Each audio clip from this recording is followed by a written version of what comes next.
Excited sa day cream alone ho, grabe kanindot jud Ma'am Jo. So daghan na jud kaayo nagpaabot sa ato ang day cream alone no. So mo ni siya nga ato ang day cream, mo ni siya ang iyang final packaging. Naka-sealed ni siya tapos naapon ni siya yung box. So explain lang nako gamay mga kahami sa asa gikan ang ato ang day cream ayan. So daghan na kay naibog no every time nga mag-video ko nga mag-apply ko. Actually mo na puti kayo kung naong karon kay tungod ani.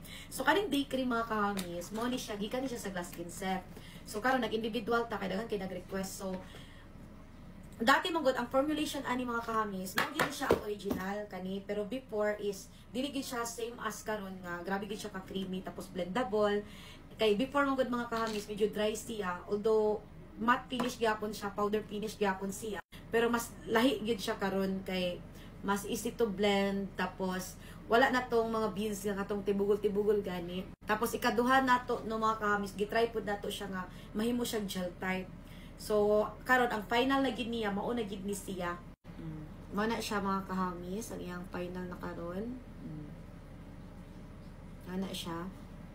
So, hulati lang ninyo ni nga ma-available ni kay basig next week ang final ani nga mabutang na to.